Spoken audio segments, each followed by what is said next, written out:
ಎಲ್ಲರೂ ಬೆಳಿಗ್ಗೆ ಬೇಗ ಎದ್ದು ಕೀರ್ತಿ ಯಾವಾಗ ಟೀ ಕೊಡ್ತಾಳೆ ಅಂತ ಕಾಯ್ತಾ ಇದ್ರು. ಕೀರ್ತಿ ಅಡುಗೆ ಮನೆಯಲ್ಲಿ ಒಲೆಯಲ್ಲಿ ಎಲ್ಲ ಕೆಲಸವನ್ನು ಮಾಡಿ ಮುಗಿಸಿ ತನ್ನ ಮಕ್ಕಳನ್ನು ಶಾಲೆಗೆ ರೆಡಿ ಮಾಡ್ತಾ ಇದ್ಲು.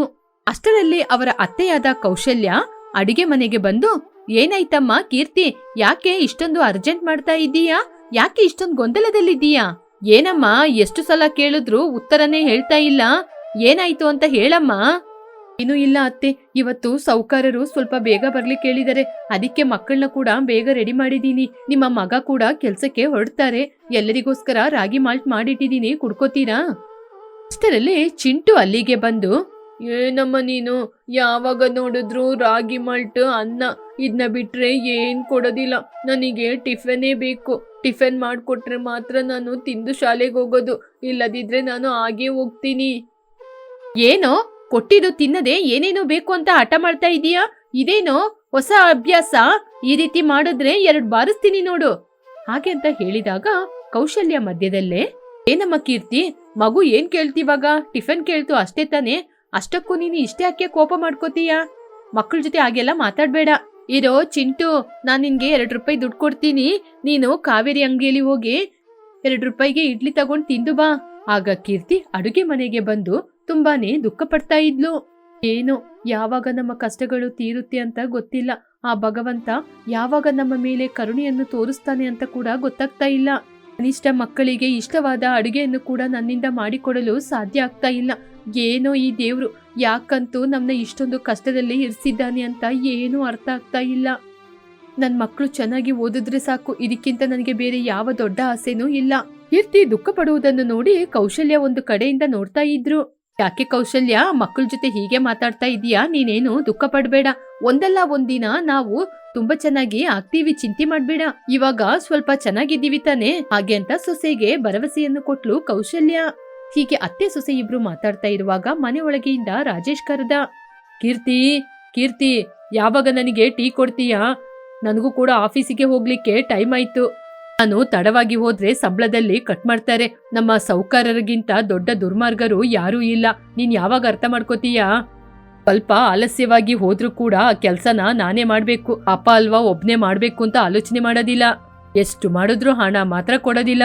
ಕೆಲಸದ ವಿಚಾರದಲ್ಲಿ ತುಂಬಾ ಕಠೋರವಾಗಿ ಇರ್ತಾರೆ, ಆದ್ರೆ ಎಷ್ಟೇ ಕೆಲಸ ಮಾಡಿದ್ರೂ ಸಂಬಳ ಮಾತ್ರ ಕೊಡೋದಿಲ್ಲ. ನಮ್ಮ ಮನೆಯ ಕಾಗದ ಕೂಡ ಅವ್ರ ಜೊತೆ ತಾನೇ ನಾವು ಅಡ ಇಟ್ಟಿದೀವಿ. ಎಲ್ಲಿ ಬೇರೆಯವ್ರ ಜೊತೆ ಕೆಲ್ಸಕ್ಕೆ ಹೋದ್ರೆ ನಮ್ನ ಈ ಮನೆಯಿಂದ ಹೊರಗಡೆ ಹಾಕ್ಬಿಡ್ತಾರೆ ಅಂತ ಅದೇ ಭಯದಲ್ಲಿ ನಾನು ಅವನ ಜೊತೆ ಕೆಲ್ಸಕ್ಕೆ ಹೋಗ್ತಿದ್ದೀನಿ. ಮಕ್ಕಳನ್ನ ಶಾಲೆಗೆ ಕಳಿಸುವ ಅರ್ಜೆಂಟಲ್ಲಿ ಈ ರೀತಿ ಮಾಡ್ಬಿಟ್ಟಿರಿ. ಇರಿ, ನಾನು ಹೋಗಿ ನಿಮ್ಗೆ ಟೀ ತರ್ತೀನಿ. ಈ ಕಾಲದಲ್ಲಿ ಎಲ್ಲಾ ಜನರು ಹಾಗೇನೆ, ಕೆಲಸ ಮಾತ್ರ ಮಾಡಿಸ್ಕೋತಾರೆ, ಆದ್ರೆ ಸಂಬಳ ಕೊಡುವಾಗ ಮಾತ್ರ ಅವರಿಗೆ ಯಾಕೋ ಮನ್ಸೇ ಬರೋದಿಲ್ಲ. ನಮ್ಮ ಸೌಕರ್ ಅವರ ಹೆಂಡತಿ ಇದ್ದಾರಲ್ವಾ, ಅವರು ಕೂಡ ಹಾಗೇನೇರಿ, ಎಲ್ಲಾ ಕೆಲಸವನ್ನು ನನ್ನ ಕೈಯಿಂದ ಮಾಡಿಸ್ಕೋತಾರೆ. ಅವ್ರು ಹೇಗೋ ಪಾವು ಬಾಜಿ ತಾನೇ ವ್ಯಾಪಾರ ಮಾಡ್ತಾ ಇದ್ದಾರೆ, ಅದೇನಾದ್ರೂ ಉಳಿದ್ರೆ ಕೂಡ ಮನೆಗ್ ತಗೊಂಡೋಗುವಂತ ಮನ್ಸ್ ಬಂದು ಕೂಡ ಒಂದ್ ಮಾತೇ ಹೇಳೋದಿಲ್ಲ ರೀ, ಅಷ್ಟೊಂದು ಕಠೋರರು. ಅವರಿಗೆ ಕೈಯಿಂದ 1 ರೂಪಾಯಿ ಹೋದ್ರೂ ಕೂಡ ಎದೆ ಬಡ್ಕೊಂಡು ಸತ್ತೋಗ್ತಾರೆ. ನಿನಗೆ ಮಕ್ಕಳಿಗೆ ಪಾವು ಬಾಜಿ ತಂದ್ಕೊಡ್ಬೇಕು ಅಂತ ಅನ್ಸಿದ್ರೆ ನೀನು ಬರುವಾಗನೇ ತಗೊಂಬಂದ್ಕೊಡು, ಅದ್ರಲ್ಲೇನಿದೆ? ಇಲ್ಲ ರೀ, ಅದ್ರಲ್ಲಿ ಉಪಯೋಗ ಮಾಡುವಂತಹ ವಸ್ತು ಅಲ್ಲ, ಮನೇಲಿರುವಂತಹ ವಸ್ತೆ, ಆದ್ರೆ ಅಷ್ಟೊಂದು ರೇಟ್ ಯಾಕೆ ಹೇಳ್ತಾರೆ ಅಂತಾನೆ ಗೊತ್ತಾಗೋದಿಲ್ಲ. ಸ್ವಲ್ಪ ಹಣ ಹಾಕಿ ವಸ್ತುಗಳನ್ನ ತಂದು ಮಕ್ಕಳಿಗೋಸ್ಕರ ನಾನು ಮನೆಯಲ್ಲೇ ಎಲ್ಲವನ್ನೂ ಮಾಡಿಕೊಡ್ತೀನಿ ರೀ. ಈ ಕೀರ್ತಿ ಒಂದು ಕಡೆ ಸಂಜೆ ತನಕ ಕೆಲಸ ಮಾಡಿದ್ರೆ ಆಮೇಲೆ 1 ಗಂಟೆಗಳ ಕಾಲ ಬೇರೆ ಅಂಗಡಿಯಲ್ಲಿ ಕೆಲಸ ಮಾಡ್ತಾ ಇದ್ಲು. ಹೀಗೆ ಅವಳಿಗೆ ಸಂಬಳ ಹಣ ಕೊಟ್ಟ ಕಾರಣ ಮನೆಗೆ ಬರುವಾಗ ಮನೆಗೆ ಬೇಕಾದ ವಸ್ತುಗಳನ್ನೆಲ್ಲ ತಂದು ಮನೆಯಲ್ಲಿರುವವರಿಗೆ ಪಾವು ಬಾಜಿ ಮಾಡಿ ಕೊಟ್ಲು. ಅಮ್ಮ ಕೀರ್ತಿ, ನಿನಗೆ ಪಾವು ಬಾಜಿ ಮಾಡ್ಲಿಕ್ಕೆ ಗೊತ್ತಾ? ಮೊದಲನೇ ಸಲ ಮಾಡಿದ್ರು ಕೂಡ ಎಷ್ಟು ರುಚಿಯಾಗಿ ಮಾಡಿದೀಯಾ. ಮಕ್ಕಳನ್ನ ನೋಡು, ಎಷ್ಟು ಖುಷಿ ಖುಷಿಯಾಗಿ ತಿಂತಾ ಇದ್ದಾರೆ ಅಂತ. ಪಾವು ಬಾಜಿನ ನೀನು ತುಂಬಾ ಚೆನ್ನಾಗಿ ಮಾಡಿದೀಯ ಕಣಮ್ಮ. ಅದೇ ಸೌಕರ್ ಅವರ ಹೆಂಡತಿ ಪಾವು ಬಾಜಿ ಮಾಡುವಾಗ ನಾನು ಹತ್ರನೇ ಇರ್ತೀನಲ್ವಾ, ಆವಾಗ ನೋಡ್ಕೋತೀನಿ ಅತ್ತೆ. ಅದೇ ಇವತ್ತು ಮನೇಲಿರುವ ವಸ್ತುಗಳನ್ನ ಉಪಯೋಗ ಮಾಡಿರೋದು. ಚೆನ್ನಾಗಿದೆ ಅಲ್ವಾ? ಮಕ್ಕಳು ನೋಡಿ ಎಷ್ಟು ಸಂತೋಷದಿಂದ ತಿಂತಾ ಇದ್ದಾರೆ ಅಂತ. ಮಕ್ಕಳ ಕಣ್ಣಲ್ಲಿ ಈ ಸಂತೋಷವನ್ನು ನೋಡುವಾಗ ಅವ್ರನ್ನ ನೋಡ್ತಾನೆ ಕೂತ್ಕೋಬೇಕು ಅನ್ಸುತ್ತೆ. ಮಕ್ಕಳ ಮನಸ್ಸು ಎಷ್ಟೊಂದು ಪ್ರಶಾಂತವಾಗಿರೋದಲ್ಲ, ಬಾಲ್ಯ ಒಮ್ಮೆ ಹೋದ್ರೆ ಮತ್ತೆ ಸಿಗಲ್ಲ. ಹೀಗೆ ಮಾತಾಡ್ತಾ ಇರುವಾಗ ಪಕ್ಕದ ಮನೆ ಸುಜಾತ ಕೀರ್ತಿ ಜೊತೆ ಹಣ ಕೇಳಲೆಂದು ಅವರ ಮನೆಗೆ ಬಂದ್ರು.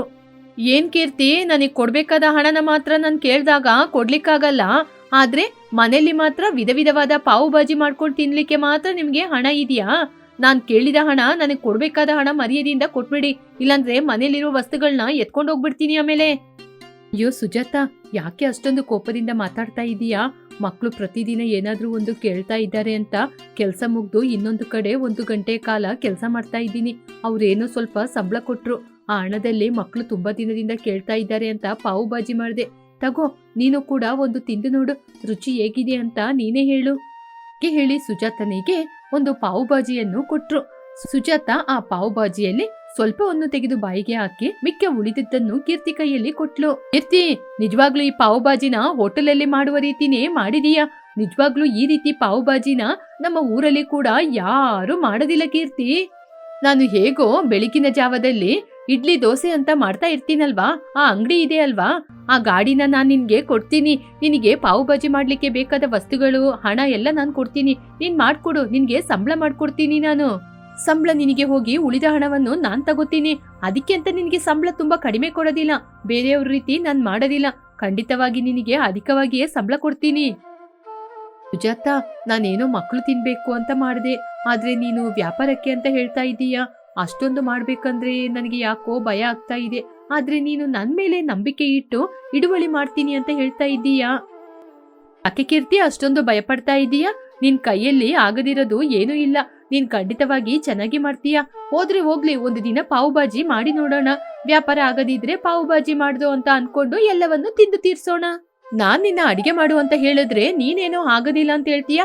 ಇಲ್ಲಿ ನೋಡು, ಇವತ್ ಸಂಜೆಯಿಂದನೇ ನಾವು ಪಾವು ಬಾಜಿ ವ್ಯಾಪಾರವನ್ನು ಮಾಡ್ಬೇಕು ಅಂತ ಇದ್ದೀವಿ. ಖಂಡಿತವಾಗಿ ಮಾಡ್ತೀವಿ. ಸಂಜೆ ಅಂಗಡಿ ಹತ್ರ ಬಂದ್ಬಿಡು, ಸರಿನಾ? ಸುಜಾತ ಅಂಗಡಿಗೆ ಹೋಗಿ ಪಾವು ಬಾಜಿಗೆ ಬೇಕಾದ ಎಲ್ಲ ವಸ್ತುಗಳನ್ನು ಖರೀದಿ ಮಾಡಿದ್ಲು. ಈ ಕಡೆ ಕೀರ್ತಿ, ರಾಜೇಶ್, ಕೌಶಲ್ಯ ಈ ರೀತಿ ಮಾತಾಡ್ಕೊಂಡ್ರು. ನಾನೇನೋ ಮನೆಯಲ್ಲಿ ಮಕ್ಕಳಿಗೋಸ್ಕರ ಅಂತ ಮಾಡ್ದೆ, ಇವರೇನೋ ವ್ಯಾಪಾರವನ್ನು ಆರಂಭಿಸು ಅಂತ ಹೇಳ್ತಾ ಇದ್ದಾರೆ. ನಿಜವಾಗ್ಲೂ ನನ್ನಿಂದ ಅಷ್ಟೊಂದು ವ್ಯಾಪಾರಕ್ಕೆ ಬೇಕಾದ ಪಾವು ಬಾಜಿ ಮಾಡ್ಲಿಕ್ಕಾಗುತ್ತಾ? ಸರಿ, ಕನಿಷ್ಠ ನೀವಾದ್ರೂ ಹೇಳಿ, ನಾನು ಏನ್ ಮಾಡ್ಬೇಕು ಅಂತ ನನಗೆ ಏನೂ ಅರ್ಥ ಆಗ್ತಾ ಇಲ್ಲ. ನೋಡು ಕೀರ್ತಿ, ನಿನ್ ಕೈಯಲ್ಲಿ ಸಾಧ್ಯವಾದ್ರೆ ಮಾತ್ರ ಈ ಕೆಲ್ಸಕ್ಕೆ ಒಪ್ಕೊಂಡು ಕೆಲಸ ಮಾಡು. ನಿನಗೆ ಆಗೋದಿಲ್ಲ ಅಂದ್ರೆ ನೀನು ಕಷ್ಟಪಟ್ಟು ಕೆಲಸ ಮಾಡ್ಬೇಡ. ಯಾಕೆ ಅಂದ್ರೆ ಯಾರಾದ್ರೂ ಏನಾದ್ರೂ ಹೇಳಿದ್ರೆ ಆಮೇಲೆ ನಿನ್ ಮನ್ಸು ತಡ್ಕೊಳಲ್ಲ. ಆಮೇಲೆ ನೀನ್ ದುಃಖ ಪಟ್ರೆ ನಿನ್ನ ನೋಡಿ ನಮಗೂ ಕೂಡ ದುಃಖ ಆಗುತ್ತೆ. ಈ ಮನೆಗೋಸ್ಕರ ನೀನು ಮೊದ್ಲೇ ತುಂಬಾನೇ ಕಷ್ಟಪಡ್ತಿದೀಯಾ. ನೀನು ಸಂತೋಷವಾಗಿ ಇದ್ರೆ ಮಾತ್ರ ಈ ಮನೆಯಲ್ಲಿ ನಾವೆಲ್ಲರೂ ಸಂತೋಷವಾಗಿ ಇರಲು ಸಾಧ್ಯ. ಏನೋ ರಾಜೇಶು, ಕೀರ್ತಿನ ನೋಡಿ ಹಾಗೆ ಹೇಳ್ತಾ ಇದ್ದೀಯಾ? ಸುಜಾತ ಹೇಳಿದ ಹಾಗೆ ಕೀರ್ತಿ ಅಡಿಗೆ ಮಾಡಿ ಕೊಡದಿದ್ರೆ ಆಮೇಲೆ ಸುಜಾತ ನಾನು ಕೊಡ್ಬೇಕಾದ ಹಣನ ಇವಾಗ್ಲೇ ಕೊಡು ಅಂತ ಹೇಳ್ತಾಳೆ. ಅಷ್ಟೊಂದು ಹಣನ ನಾವಿವಾಗ ಎಲ್ಲೋಗಿ ತರದು? ಹೋಗಿ ಮಾಡಿ ನೋಡದಪ್ಪ. ನಿನ್ನ ಹೆಂಡತಿ ಮಾಡುವ ಅಡಿಗೆಗೆ ಸಂಬಳ ಕೂಡ ಕೊಡ್ತೀನಿ ಅಂತ ಹೇಳ್ತಾ ಇದ್ದಾಳಲ್ವಾ, ಮತ್ತ್ಯಾಕ್ ನಮ್ಗೆ ಭಯ? ಹೀಗೆ ಅತ್ತೆಯವರೇ ಹಾಗೆ ಹೇಳಿದಾಗ ಕೀರ್ತಿ ಕೂಡ ಕೆಲಸಕ್ಕೆ ಹೋಗಲು ಒಪ್ಪಿಕೊಂಡ್ಲು. ಹೀಗೆ ಆ ದಿನ ಸಂಜೆಯಿಂದನೇ ಪಾವು ಬಾಜಿಯನ್ನು ಮಾಡಲು ಆರಂಭಿಸಿದ್ರು. ಸುಜಾತ ವಸ್ತುಗಳನ್ನು ತಂದು ಕೊಟ್ಟಾಗ ಕೀರ್ತಿ ಪಟಪಟ ಮಾಡಿ ಮುಗಿಸಿದ್ಲು. ಸ್ವಲ್ಪ ಸಮಯದಲ್ಲೇ ತುಂಬಾ ಜನರು ಪಾವು ಬಾಜಿಯನ್ನು ತಿನ್ನಲು ಅಲ್ಲಿಗೆ ಬಂದ್ರು. ಸುಜಾತ ತೆಗೆದುಕೊಂಡು ಹೋಗಿ ಕೊಡುವಾಗ ಕೀರ್ತಿ ಮಾಡಿ ಕೊಡ್ತಾ ಇದ್ಲು. ಮೊದಲನೇ ದಿನ ತುಂಬಾ ಚೆನ್ನಾಗಿ ಲಾಭ ಬಂದ ಕಾರಣ ಸುಜಾತ ಸಂತೋಷಪಟ್ಟು ಕೀರ್ತಿಗೆ ತುಂಬಾ ಹಣವನ್ನು ಕೊಟ್ಲು. ಹೀಗೆ ಸುಜಾತ ಬೆಳಿಗ್ಗೆ ಟಿಫನ್ ಅಂಗಡಿಯಲ್ಲಿ ವ್ಯಾಪಾರ ಮಾಡಿ ಸಂಜೆ ಪಾವು ಬಾಜಿ ವ್ಯಾಪಾರ ಮಾಡಷ್ಟರಲ್ಲಿ ಆಯಾಸವಾಯಿತು. ಒಂದು ದಿನ ಸುಜಾತ ಕೀರ್ತಿಯನ್ನು ನೋಡಿ, ಕೀರ್ತಿ, ನಾನು ಬೆಳಿಗ್ಗೆ ಟಿಫನ್ ಅಂಗಡಿ ಮೇಂಟೈನ್ ಮಾಡಿ ಸಂಜೆ ಈ ಪಾವು ಬಾಜಿಯನ್ನು ಮೇಂಟೈನ್ ಮಾಡ್ಲಿಕ್ಕೆ ನನ್ನಿಂದ ಸಾಧ್ಯ ಆಗ್ತಾ ಇಲ್ಲ. ಅದರಿಂದ ಇನ್ ಮುಂದೆ ಈ ವ್ಯಾಪಾರನ ನೀನೇ ನೋಡ್ಕೋ. ನನ್ನ ಗಾಡಿಗೆ ಮಾತ್ರ ನನಗೆ ಬಾಡಿಗೆ ಕೊಟ್ಬಿಡು.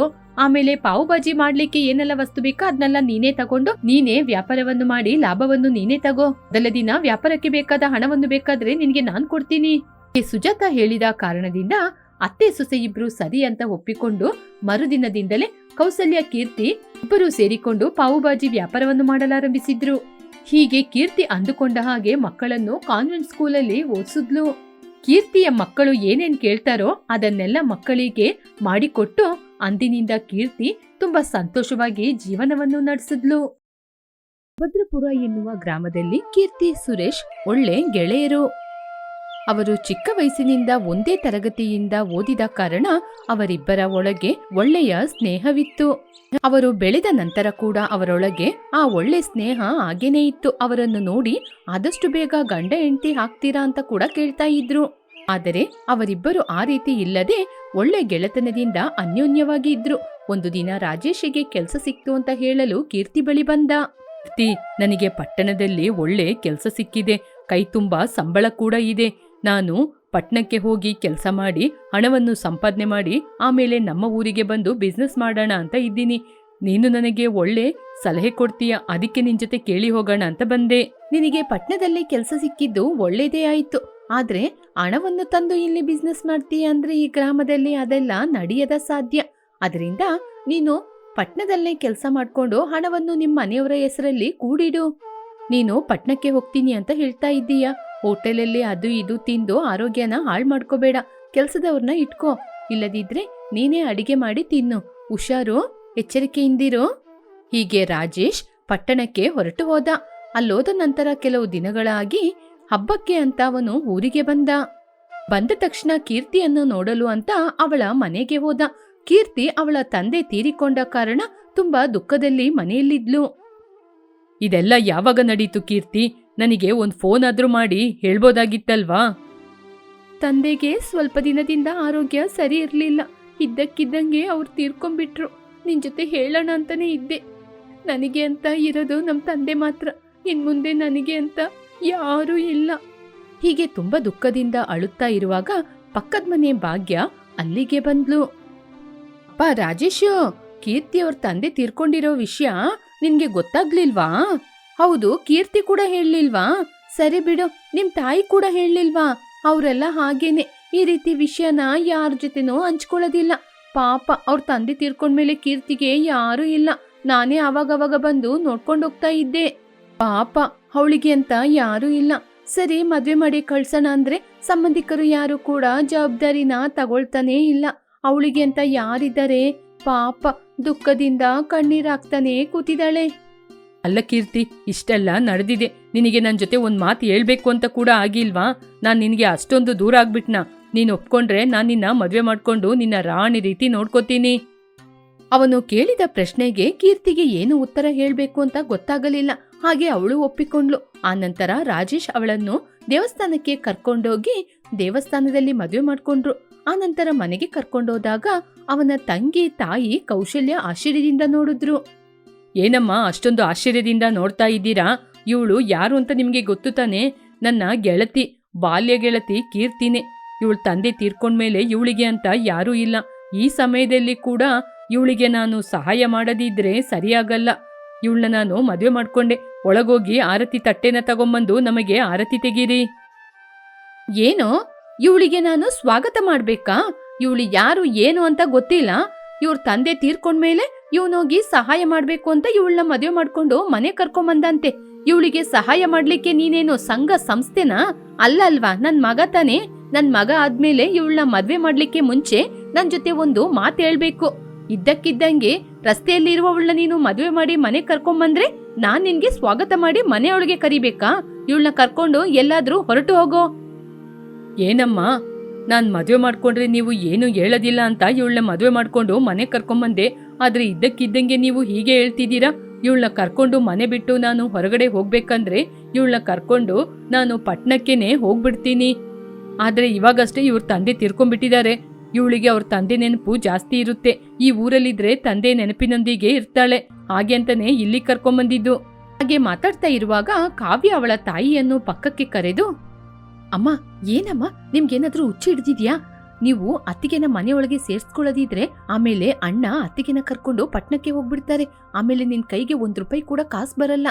ನಿನ್ಗೇನಾದ್ರೂ ಬುದ್ಧಿ ಇದೆಯಾ ಇಲ್ವಾ? ಏನ್ ಮಾತಾಡ್ತಿದೀಯಾ? ಸುಮ್ನೆ ಅತ್ತಿಗೆನ ಮನೆಯೊಳಗೆ ಕರಿ. ಆನಂತರ ಅಣ್ಣ ಹೋದ್ಮೇಲೆ ಏನಾದ್ರೂ ಮಾಡಿ ಅತ್ತಿಗೆನ ಮನೆಯಿಂದ ಹೊರಗೆ ಕಳಿಸ್ಬಿಡೋಣ. ಅದ್ರ ಬಗ್ಗೆ ಆಲೋಚನೆ ಮಾಡದೆ ಕೈಗೆ ₹1 ಕೂಡ ಬರದ ಹಾಗೆ ಮಾಡ್ಕೋತೀಯಾ? ಸುಮ್ನೆ ಅವ್ರಿಬ್ಬರನ್ನ ಮನೆಯೊಳಗೆ ಕರಿಯಮ್ಮ. ನಿಮ್ಮಿಂದ ಆಗದಿದ್ರೆ ಈ ಕಡೆ ಬನ್ನಿ. ನಾನು ಅತ್ತಿಗೆ ಜೊತೆ ಸಮಾಧಾನವಾಗಿ ಮಾತಾಡಿ ಅತ್ತಿಗೆನ ಮನೆಯೊಳಗೆ ಕರ್ಕೋತೀನಿ. ಅಣ್ಣ ಹೋದ್ಮೇಲೆ ಎಲ್ಲ ನೋಡ್ಕೊಳ್ಳೋಣ. ಕಾವ್ಯ ಹೇಳಿದಾಗ ಕೌಶಲ್ಯ ಏನು ಮಾತನಾಡದೆ ಮನೆಯೊಳಗೆ ಹೋದ್ಲು. ಆನಂತರ ಕಾವ್ಯ ಆರತಿ ತಟ್ಟೆಯನ್ನು ತೆಗೆದುಕೊಂಡು ಬಂದು ಅವರಿಬ್ಬರಿಗೆ ಆರತಿಯನ್ನು ಮಾಡಿದ್ಲು. ಅಣ್ಣ, ನೀನೇನು ಬೇಜಾರ್ ಮಾಡ್ಕೋಬೇಡ. ಅಮ್ಮ ನಿನ್ ಮದುವೆ ಬಗ್ಗೆ ತುಂಬಾನೇ ಆಸೆ ಇಟ್ಕೊಂಡಿದ್ರಲ್ವಾ? ಇದ್ದಕ್ಕಿದ್ದಂಗೆ ನೀನೀಗೆ ಅತ್ತಿಗೆನ ಮದುವೆ ಮಾಡ್ಕೊಂಡ್ ಬಂದ ತಕ್ಷಣ ಅವ್ರಿಗೆ ತುಂಬಾ ಬೇಜಾರಾಯ್ತು. ಅತ್ತಿಗೆ, ನೀವೇನ್ ಬೇಜಾರ್ ಮಾಡ್ಕೋಬೇಡಿ. ಅಣ್ಣ, ಆರತಿ ತೆಗಿತೀನಿ, ಮನೆಯೊಳಗೆ ಬಾ. ಅದಲ್ಲ ಕಾವ್ಯ, ಅಮ್ಮನಿಗೆ ಇಷ್ಟ ಇಲ್ಲದೆ ನಾನು ಕೀರ್ತಿನ ಮದುವೆ ಮಾಡ್ಕೊಂಡು ಬಂದಿದ್ದೀನಿ. ನನ್ನ ಒಪ್ಪಿಗೆಗೆ ಅವಳು ಕೂಡ ನನ್ನ ಮದುವೆ ಮಾಡ್ಕೊಂಡ್ಲು. ಇವಾಗ ಅವಳನ್ನ ಚೆನ್ನಾಗಿ ನೋಡ್ಕೊಳ್ಳೋದಿದ್ರೆ ಆಮೇಲೆ ನಾನ್ ತಪ್ಪು ಮಾಡ್ದಂಗಾಗುತ್ತಲ್ವಾ? ಅಯ್ಯೋ ಅಣ್ಣ, ಅಮ್ಮನ ಬಗ್ಗೆ ನಿಮ್ಗೆ ಗೊತ್ತಿಲ್ವಾ? ಹೊರಗಡೆ ಮಾತ್ರ ಹೊರಟುತನ, ಅವರ ಮನಸ್ಸು ಮೃದು. ಸರಿ, ಆರತಿ ತೆಗಿತೀನಿ, ಮನೆಯೊಳಗೆ ಬನ್ನಿ ಹಾಗೆ ಅಂತ ಮನೆಯೊಳಗೆ ಕರ್ಕೊಂಡ್ಲು. ಹೀಗೆ ಅವರಿಬ್ಬರನ್ನು ಮನೆಯೊಳಗೆ ಕರೆದು ಆನಂತರ ಕಾವ್ಯ ಮನೆಯೊಳಗೆ ಹೋಗಿ ಬೇಗ ಬೇಗ ಅಡುಗೆಯನ್ನು ಮಾಡಿ ಅಣ್ಣ ಅತ್ತಿಗೆಗೆ ಬಡಿಸ್ಬೇಕು ಅಂತ ಅವರಿಬ್ಬರಿಗೆ ಅಡುಗೆಯನ್ನು ಮಾಡಿ ಊಟವನ್ನು ಕೂಡ ಕೊಟ್ಲು. ಹೀಗೆ 2-3 ದಿನಗಳು ಕಳೆದ ನಂತರ ಕೀರ್ತಿ ಕೂಡ ನಿಧಾನವಾಗಿ ಕೆಲಸ ಮಾಡಲಾರಂಭಿಸಿದ್ಲು. ಸ್ವಲ್ಪ ದಿನದಲ್ಲೇ ಕೀರ್ತಿ ಗರ್ಭಿಣಿಯಾದ್ಲು. ರಾಜೇಶಿಗೆ ಕೂಡ ರಜೆ ಮುಗಿದ ಕಾರಣ ಪಟ್ನಕ್ಕೆ ಹೋಗ್ಬೇಕಾದ ಅವಶ್ಯಕತೆ ಬಂತು. ತಂದೆ ತಾಯಿಯ ಬಳಿ ಹೆಂಡತಿಯನ್ನು ಬಿಟ್ಟು ಅವನು ಕೂಡ ಹೊರಟು ಹೋದ. ಅವನು ಹೋದ ನಂತರ ಕಾವ್ಯ ಅವಳ ನಿಜವಾದ ರೂಪವನ್ನು ತೋರಿಸಲಾರಂಭಿಸಿದ್ಲು. ಇಲ್ ನೋಡಿ, ಇಷ್ಟು ದಿನ ಮನೆ ಕೆಲಸ ಎಲ್ಲ ನಾನು ಒಬ್ಳೆ ತಾನೇ ಮಾಡ್ತಾ ಇದ್ದೆ. ಇನ್ಮುಂದೆ ನೀವು ಕೂಡ ಮಾಡ್ಬೇಕು. ನಾನು ಈ ಮನೆಯ ಹುಡುಗಿ, ನೀವು ಈ ಮನೆಗೆ ಬಂದ ಸೊಸೆ, ಅದರಿಂದ ನೀವೇ ಮಾಡ್ಬೇಕು. ಇಷ್ಟು ದಿನ ನೀವು ಆರಾಮವಾಗಿ ವಿಶ್ರಾಂತಿನ ತೆಗೆದುಕೊಳ್ತಾ ಇದ್ರಿ. ಇನ್ಮುಂದೆ ಸ್ವಲ್ಪ ಸ್ವಲ್ಪ ಕೆಲಸನ ಕಲ್ತು ಕೆಲಸ ಮಾಡಿ. ಅಲ್ಲಿ ನೋಡಿ, ಅಮ್ಮನಿಗೆ ತುಂಬಾ ಸುಸ್ತಾಗ್ತಾ ಇದೆ ಅಂತೆ, ಮೊದಲು ಅವರಿಗೋಗಿ ಒಂದು ಜ್ಯೂಸ್ ಮಾಡಿ ಕೊಡಿ. ಹೀಗೆ ಹೇಳಿ ಕಾವ್ಯ ಕೂಡ ತನ್ನ ತಾಯಿಯ ಬಳಿಯೇ ಹೋದ್ಲು. ಕೀರ್ತಿ ಮನೆಯ ಕೆಲಸವನ್ನೆಲ್ಲ ಮಾಡಿ ಆನಂತರ ಜ್ಯೂಸ್ ಮಾಡ್ಕೊಂಡು ಕೌಶಲ್ಯನ ಬಳಿ ಹೋದ್ಲು. ಜ್ಯೂಸಲ್ಲಿ ಇಟ್ಬಿಟ್ಟು, ನನಗೆ ತುಂಬಾ ಕಾಲ್ ನೋವಾಗ್ತಿದೆ, ಮೊದಲು ನನಗೆ ಕಾಲ ಮುಕ್ಕುಬಾ. ಏನತ್ತೆ, ಏನೇನೋ ಮಾತಾಡ್ತಾ ಇದ್ದೀರಾ? ನೀವು ಹುಷಾರಿಲ್ದೆ ಮಲಗಿದ್ರೆ ಬೇಕಾದ್ರೆ ನಾನು ಕಾಲ್ನ ಅಮ್ಕಿ ಕೊಡ್ತಾ ಇದ್ದೆ. ಆದ್ರೆ ಇವಾಗ ನೀವು ಚೆನ್ನಾಗಿದ್ದೀರಲ್ವಾ? ಇವಾಗ ಆ ರೀತಿ ಕೆಲಸ ಮಾಡ್ಲಿಕ್ಕೆ ನನ್ನಿಂದನೂ ಆಗಲ್ಲತ್ತೆ. ನಾನು ಕೂಡ ಮನೆ ಕೆಲಸ ಎಲ್ಲ ಕೆಲಸವನ್ನು ಮಾಡಿ ನನಗೂ ತುಂಬಾ ಸುಸ್ತಾಗಿದೆ. ಅದು ಅಲ್ಲದೆ ನಾನು ಕೂಡ ಗರ್ಭಿಣಿ ಅಲ್ವಾ? ನಿಮಗೆ ನನ್ನ ನೋಡಿದ್ರೆ ಹೇಗೆ ಕಾಣುತ್ತೆ ಅತ್ತೆ? ಏನತ್ತಿಗೆ, ನಮ್ ತಾಯಿ ನಿಮ್ಗೆ ಏನ್ ಹೇಳಿದ್ರು ಅಂತ ಆ ರೀತಿ ಮಾತಾಡ್ತಾ ಇದ್ದೀರಾ?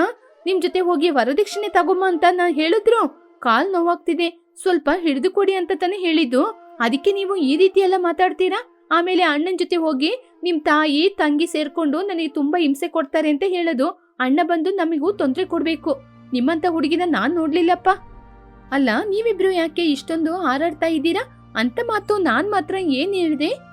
ನನಗೆ ಆಗೋದಿಲ್ಲ, ನನ್ ಗರ್ಭಿಣಿಯಾಗಿದ್ದೀನಿ, ಕಷ್ಟ ಆಗ್ತಿದೆ ಅಂತ ತಾನೇ ಹೇಳಿದ್ದು. ನಾನು ಈ ಮನೆ ಸೊಸೆಯಾಗಿ ಬಂದಿದ್ದು ನಿಮ್ಗೆ ಇಷ್ಟ ಇಲ್ಲದಿದ್ರೆ ನನ್ನ ಯಾಕೆ ಈ ಮನೇಲಿ ಇಟ್ಕೊಂಡ್ರಿ? ನಿಮ್ ಮಗನ್ ಜೊತೆನೆ ಕಳಿಸ್ಬೋದಾಗಿತ್ತಲ್ವಾ?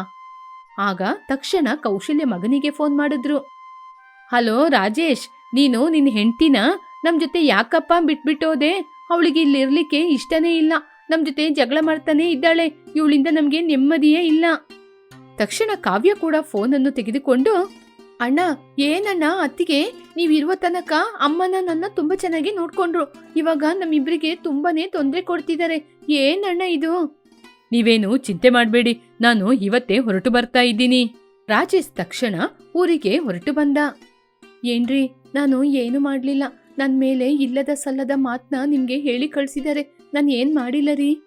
ಕೀರ್ತಿ, ನೀನ್ ಅಷ್ಟೊಂದು ಭಯಪಟ್ಟು ಮಾತಾಡ್ತಾ ಇದ್ದೀಯಾ?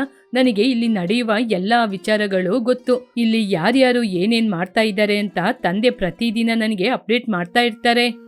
ಅಮ್ಮ, ಕೀರ್ತಿನ ನಿಮ್ಗೆ ಇಷ್ಟ ಇಲ್ಲ ಅಂತ ಹೇಳಿದ್ರೆ ಇವಳನ್ನ ನನ್ ಜೊತೆನೆ ಪಟ್ನಕ್ಕೆ ಕರ್ಕೊಂಡು ಹೋಗ್ತಾ ಇದ್ದೆ ಅಮ್ಮ. ಇವಳು ನನ್ ಜೊತೆ ಬಂದ್ಬಿಟ್ರೆ ನಾನ್ ನಿಮ್ಗೆ ಹಣ ಕೊಡೋದಿಲ್ಲ ಅಂತ ಆಲೋಚನೆ ಮಾಡ್ತಿದ್ದೀರಾ? ನಮ್ಮ ಖರ್ಚಿಗೆ ತಗೊಂಡು ಉಳಿದ ಹಣವನ್ನು ನಿಮಗೋಸ್ಕರ ಖಂಡಿತ ಕಳಿಸ್ತೀನಮ್ಮ. ಕಾವ್ಯ, ನಾಳೆ ನೀನು ಕೂಡ ಮದುವೆಯಾಗಿ ಇನ್ನೊಂದು ಮನೆಗೆ ಹೋಗ್ಬೇಕಾದ ಹುಡುಗಿ. ಆದ್ರೆ ನೀನೇ ನಿನ್ನ ಅತ್ತಿಗೆಗೆ ಇಷ್ಟೊಂದು ಕಷ್ಟ ಕೊಟ್ರೆ ನಾಳೆ ಮದುವೆಯಾಗಿ ಹೋಗುವ ಮನೆಯನ್ನ ಹೇಗೆ ನೋಡ್ಕೋತೀಯ? ಗರ್ಭಿಣಿಯಾಗಿರುವ ಹುಡುಗಿನ ನಿಮ್ಮಿಬ್ಬರನ್ನ ನಂಬಿತಾನೆ ನಾನು ಇಲ್ಲಿ ಬಿಟ್ಟು ಹೋದೆ.